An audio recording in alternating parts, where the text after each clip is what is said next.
Back in August, we told you Montana leaders were raising concerns that a provision in federal law might lead to a loss of funding for school-based hunting, education, and archery programs. Well, now that law has been changed to avoid that.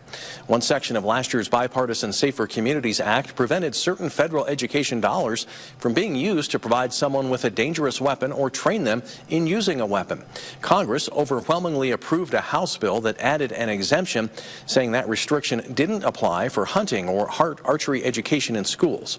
President Joe Biden signed the bill last week. Montana Senator Jon Tester sponsored the same legislation in the Senate. In a statement, he said hunter safety courses have a proud tradition in Montana schools, and this change protects that. And in a post on social media, Senator Steve Daines said the Biden administration had reversed an attack on Montana's way of life. You and I know when we've had enough to eat, but my dog seems to be a bottomless pit. So how do animals in the wild know when to stop so they don't get sick? MTN's Tanner Saul shares the science in this edition of A Wilder View. Whether it's a big meal with your friends or a Thanksgiving dinner, we all anticipate that moment when we lean back in our chairs and exclaim, well, I'm stuffed.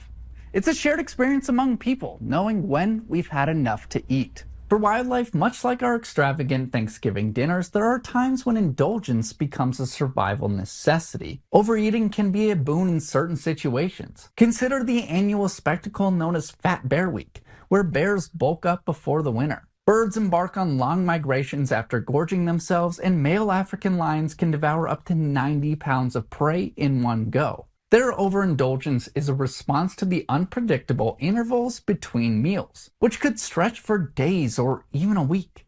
Herbivores, too, stick to a consistent eating pattern to meet their nutritional needs. Wild animals, it turns out, have evolved mechanisms similar to our own to regulate their food intake and determine when they're full. One of these mechanisms is the vagus nerve, often dubbed the brain in your stomach. This nerve houses sensory neurons that constantly monitor signals from the stomach and intestines, transmitting this vital information to the brain. It's all involuntary, so it's beyond conscious control, and it's what gives us that feeling of fullness when our stomachs stretch. But it doesn't end there. Animals possess nutrient-sensing mechanisms that help them figure out what nutrients they require from their diet. Whether it's carbohydrates, amino acids, fatty acids, minerals, or of course water. These mechanisms enable them to maintain a balanced diet. Animals also have bitter receptors on their tongues and inside their mouths. These receptors detect and react to bitter compounds in their food, serving as a defense against potentially harmful or toxic substances in their diet. Hormones also play a pivotal role in regulating appetite.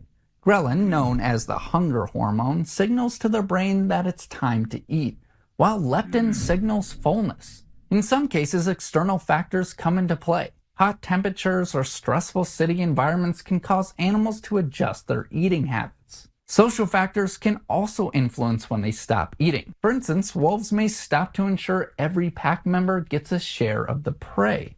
So the next time you're savoring a feast, remember that our wild counterparts share in the age-old dance of dining and discerning when to push away from the table. Scripps News, Tanner Saul.